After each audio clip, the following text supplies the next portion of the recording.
Hello, squirrel listeners. Let's get back to our chapter. Doggone it. Trying to get rid of the bookmark.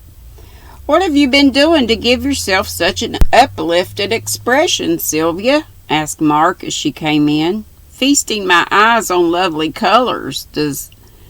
Does not that look like a folded rainbow? She answered, laying her brilliant burden on the table where Warwick sat examining a broken reel, and Prue was absorbed in getting a carriage blanket underway. Come, Sylvia, I shall soon be ready for the first shade, she said, clashing her formidable needles. Is that past mending, Mr. Warwick? Yes, without better tools than a knife, 2 pins, and a bodkin. Then you must put the skeins on a chair, Sylvia. Try not to tangle them and spread your handkerchief in your lap, for that maroon color will stain sadly. Now don't speak to me, for I must count my stitches. I love this part. Sylvia began to unwind the wools with a swift dexterity as natural to her hands as certain little graces of gesture which made their motions pleasant to watch. Warwick never rummaged work baskets, gossiped, or paid compliments for want of something to do. If no little task appeared for them, he kept his hands out of mischief, and if nothing occurred to make words agreeable or necessary, he proved that he understood the art of silence, and sat with those vigilant eyes of his fixed upon whatever object attracted them. Just then the object was a bright band slipping round the chair back with a rapidity that soon produced a snarl, but no help till patient fingers had smoothed and wound it up. Then, with the look of one who says to himself, I will, he turned, planted himself squarely before Sylvia, and held out his hands. It's going to be a swift. I was just balling up some yarn a while ago, and did great. Some of Daniel's yarn. Until the last several yards slipped off my swift, which I didn't notice till it was done. Then I had to untangle it from the bottom of the swift, because it had fallen off, get it up over the top of the swift, and then untangle. Oh my gosh, what a mess.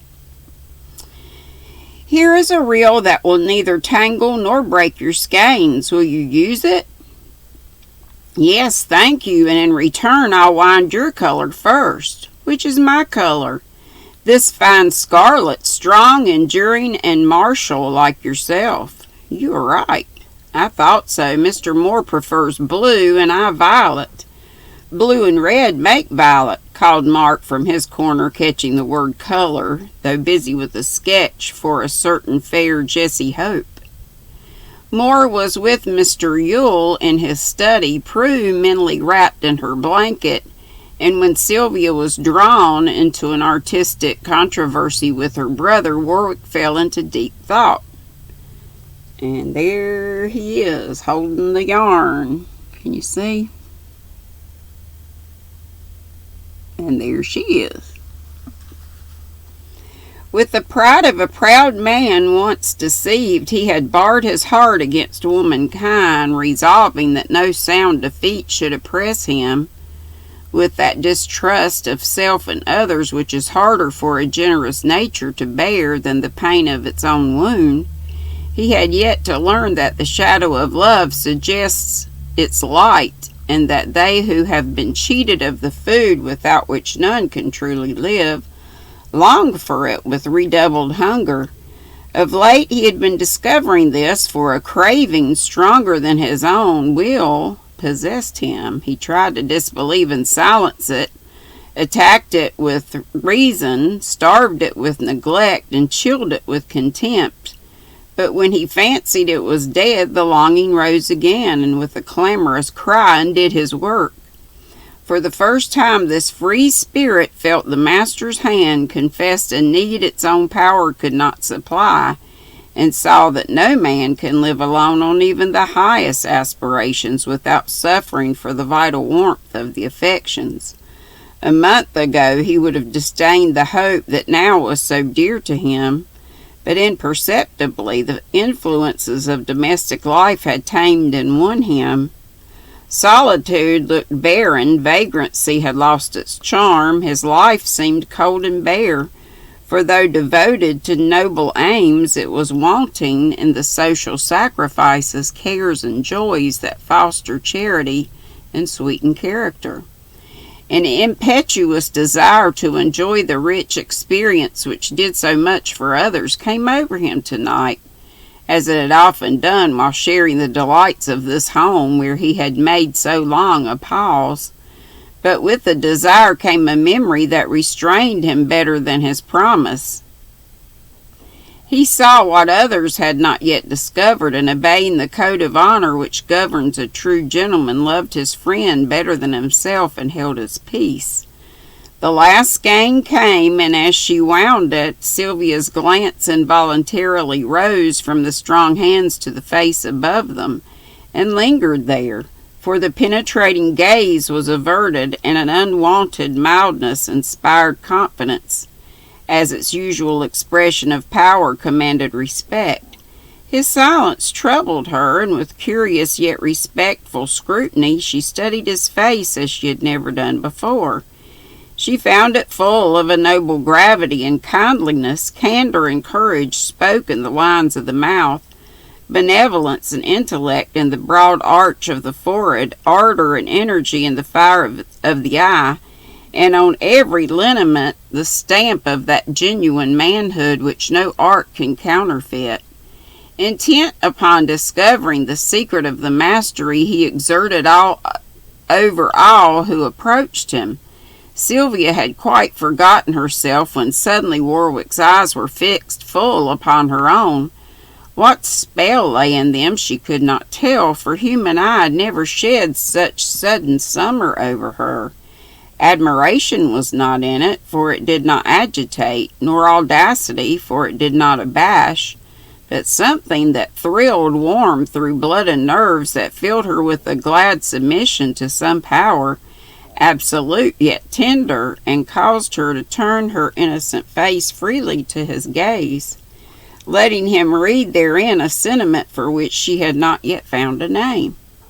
It lasted but a moment, yet in that moment each saw the other's heart, and each turned a new page in the romance of their lives.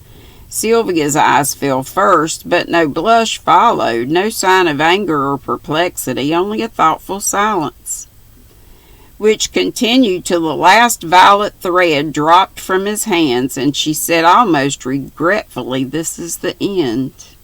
"Yes, this is the end," said he.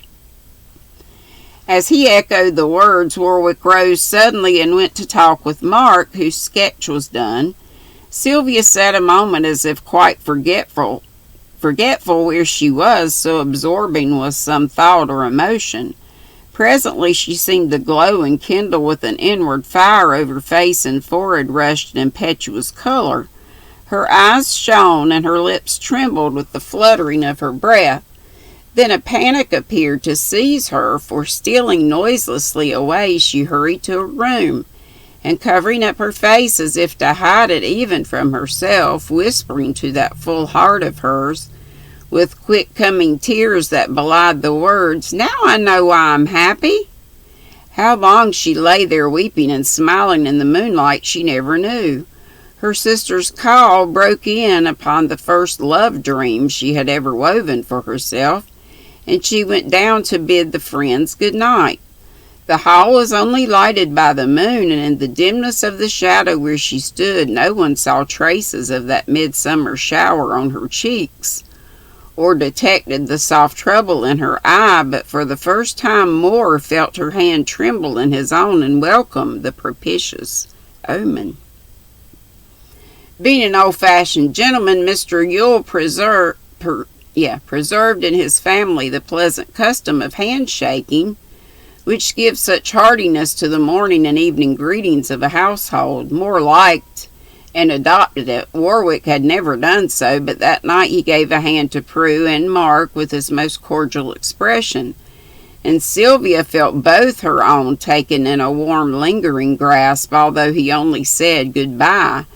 Then they went, but while the three paused at the door, held by the beauty of the night, back to them on the wings of the wind came Warwick's voice singing the song that Sylvia loved.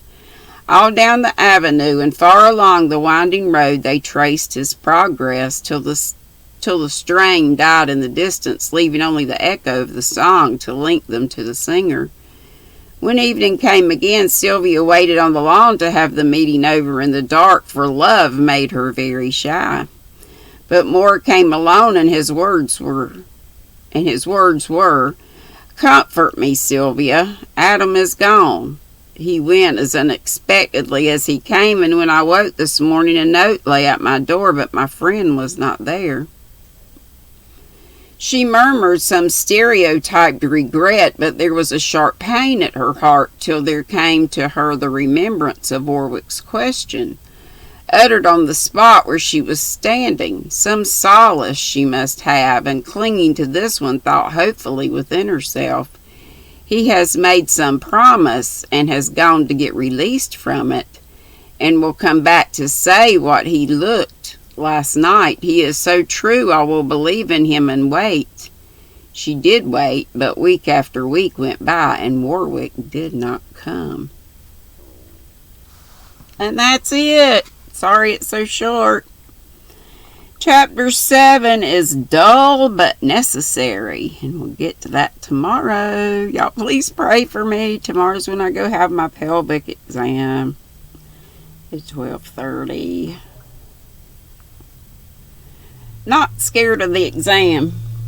Not really scared, just a little apprehensive, but trying not to be. The Lord's got this. Hallelujah. Be sweet. Don't be ugly. Mwah. Love to you all. Bye-bye.